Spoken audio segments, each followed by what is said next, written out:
Hello friends, आता आपण बघूया लग्नानंतर होईलच प्रेम याचा 22 फेब्रुवारीचा एपिसोड रिव्ह्यू.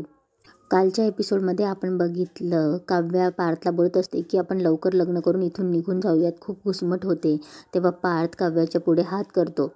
काव्याही त्याच्या हातावर आपला हात ठेवते आणि ते दोघं हात धरून बाहेर लग्न मंडपात येतात.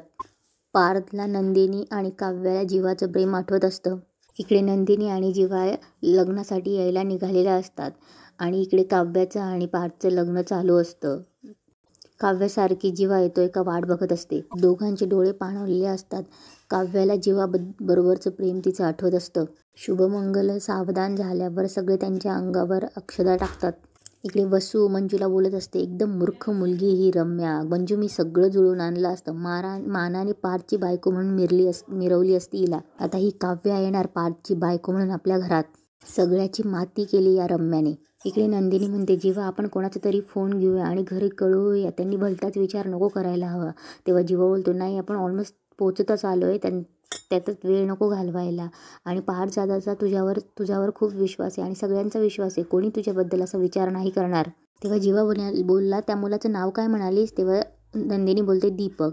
तेव्हा जीवा बोलतो, मला हे कळलं नाही, त्याने किडनॅप का केलं तुला? तेव्हा नंदिनी बोलते, काही नाही, तो आनंद निवासमध्ये कामाला होता. माझं आणि पार्थचं लग्न ठरल्यावर एक दिवस आधी त्याने प्रपोज केलं मला. मी त्याला नाहीच म्हणाले होते, खूपदा नाही म्हणाले, शेवटी ऐकेच ना, त्यामुळे मी त्याच्या कानाखाली मारली. तो चिडला होता माहितीये मला, पण तो या टोकाला जाईल मी विचारसुद्धा केला नव्हता.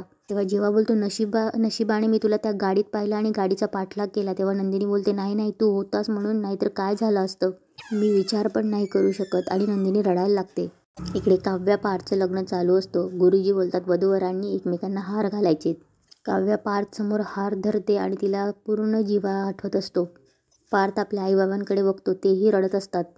काव्याला तेही आठवतं की ती देवळात जाऊन दिवे लावत असते जीवा आणि तिचं लग्न होण्यासाठी. काव्या पार्थच्या गळ्यात हार घालते.